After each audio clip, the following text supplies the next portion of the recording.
இந்த தமிழ்நாடும் தமிழமும் கலைஞர் 1000 கூட கொண்டாடும்.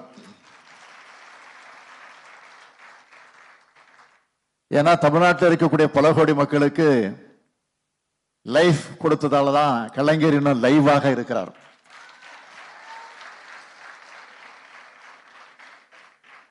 தலைவர் கலைஞருடைய வரிகள்ல சொல்லணும்னா, ஒரு மனிதனுடைய வாழ்க்கை அவனுடைய மரணத்திலிருந்து கணக்கிடப்படணும்னு சொல்வார்.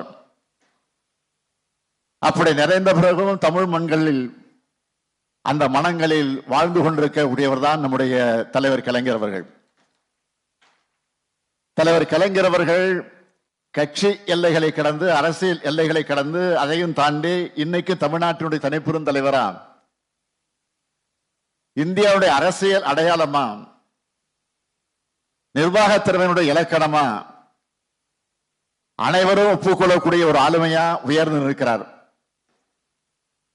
அதை வெளிக்காட்டக்கூடிய வகையில இந்த போட்டி மிக சிறப்பாக ஏற்பாடு செஞ்சிருக்கக்கூடிய நம்முடைய கழகத்தினுடைய துணை பொதுச் செயலாளர், நாடாளுமன்ற குழுவுடைய தலைவர், என்னுடைய அருமை தங்கை கனிமொழிக்கு என்னுடைய பாராட்டுக்கள். பாசத்தை பொழியும் போது கனிமொழியாகவும், தமிழ்நாட்டுடைய உரிமைகளை நிலைநாட்ட நாடாளுமன்றத்தில் பேசும்போது கர்ஜனை மொழியாகவும் இருக்கிறார் கனிமொழி அவர்கள். நீங்க எல்லாரும் கனிமொழி அவருடைய நாடாளுமன்ற பேச்சுக்களை பார்த்திருப்பீங்க, கேட்டிருப்பீங்க.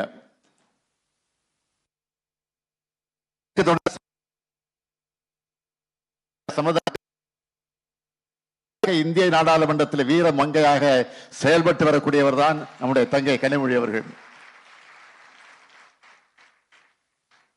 மாண்புமிகு நிதியமைச்சர் தங்கம் தென்னரசு இந்த நிகழ்ச்சிக்கு பெரும் பங்கு அளித்திருக்கிறார். உண்மைதான், கனிமொழியே இங்க சொன்னார். நிதித்துறை அமைச்சர் காரணத்தால என்னவோ பெரும் பங்கு அவருக்கு எப்பவும் உண்டு. அதே போல இந்த நிகழ்ச்சியை சிறப்பாக இங்கே அருமையாக தொகுத்து வழங்கிய நம்முடைய அருமை சகோதரர் கோவை லலின் அவர்களுக்கும் என்னுடைய மனமார்ந்த பாராட்டுக்கள், வாழ்த்துக்கள். இவ்வளவு பெரிய போட்டிய தமிழ்நாடு முழுக்க நடத்துறது சாதாரண செயல் இல்ல. எப்படி இந்த போட்டியை சிறப்பா நடத்துவீங்கன்னு தங்க கனிமொழியிட்ட நேற்று முன்தினம் கேட்டேன். அவருடைய பதில் என்னை மலைக்க வைத்தது. உங்ககிட்ட கேட்கப்பட்ட கேள்விகளை உருவாக்க 15 பேர் கொண்ட ஒரு குழு அமைச்சு, அந்த குழு 250 புத்தகங்களை ஆய்வு செஞ்சு,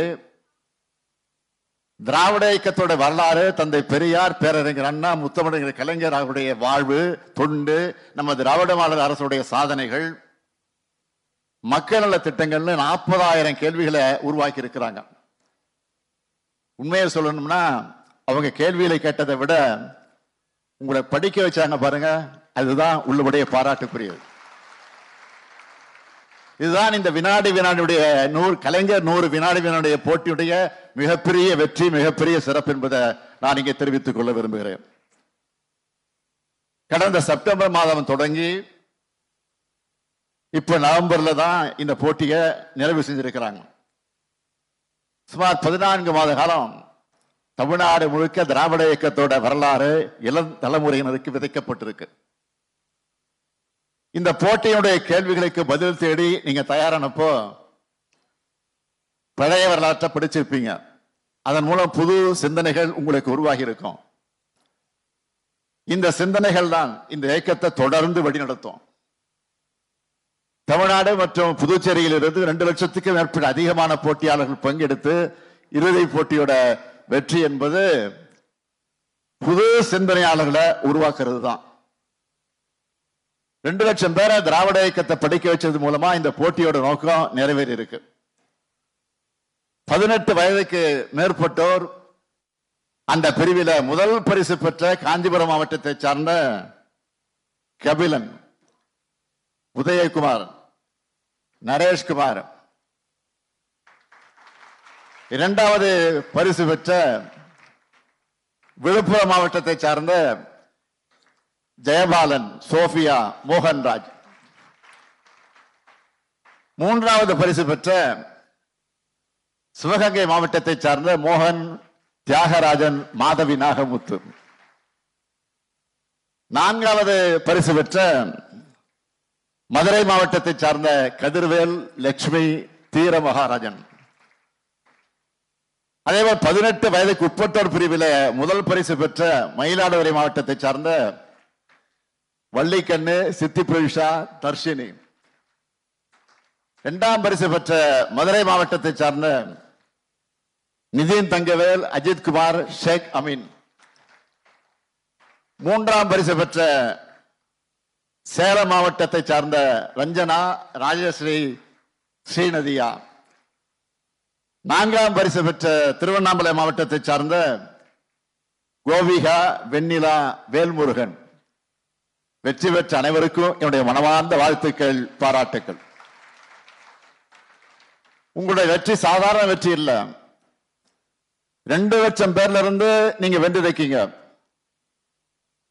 திராவிட இயக்கம் 100 ஆண்டுகள் கடந்த இயக்கம்.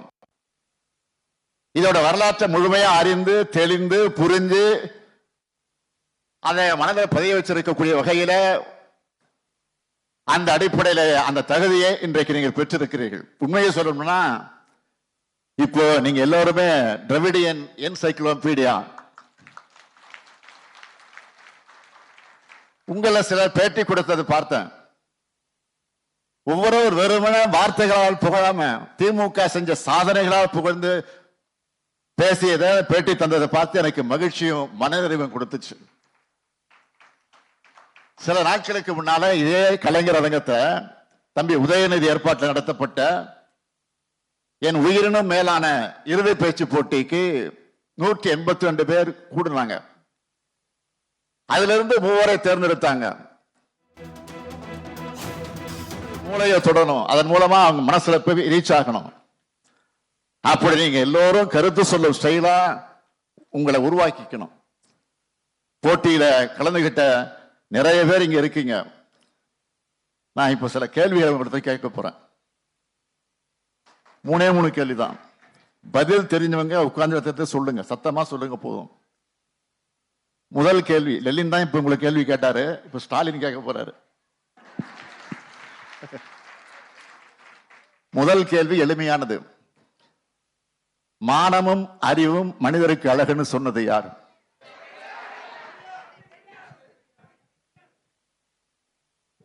மகிழ்ச்சி மகிழ்ச்சி. இரண்டாவது கேள்வி, பேரறிஞர் அண்ணா அவர்கள் அறுவை சிகிச்சைக்கு முந்தைய நாள் டாக்டர் கிட்ட நான் படிக்கிற புத்தகத்தை நாளை படிச்சு முடிச்சிருவேன்,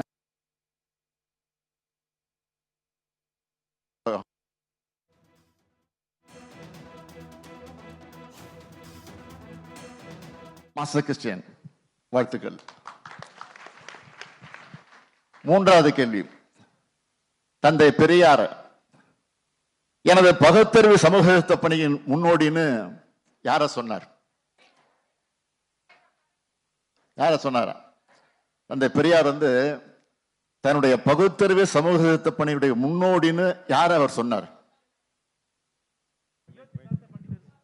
எல்லாம் அவரே சொல்றாரு. அயோத்திதாச பண்டிதர். மகிழ்ச்சி, நன்றி. எனவே இது சாதாரண கேள்விகள் தான். ஆக இது போன்ற அந்த அறிவை வளர்த்துக் கொள்ளக்கூடிய வகையில தியாக வரலாற்றை, நம்முடைய இயக்கத்தினுடைய வரலாற்றை மற்றவர்கள் தெரிந்து கொள்ளக்கூடிய வகையில உங்களுடைய பணி அமைந்திட வேண்டும். அதற்கு இது போன்ற வினாடி வினா நிகழ்ச்சிகள் நிச்சயமாக பயன்படும் என்று அதை மாத்திர இந்த நேரத்தில் தெரிவித்து, இதை இவ்வளவு சிறப்பாக ஏற்பாடு செய்து நடத்தி காட்டி அதில் வெற்றி கொண்டிருக்கக்கூடிய நம்முடைய தங்கை கனிமொழி அவர்களுக்கும் அவருக்கு துணை நின்ற மகளிர் அணிக்கும் எல்லோருக்கும் மீண்டும் மீண்டும் தலைமை கழகத்தின் சார்பில் என்னுடைய இதயபூர்வமான நன்றியை தெரிவித்து விடைபெறுகிறேன். நன்றி, வணக்கம்.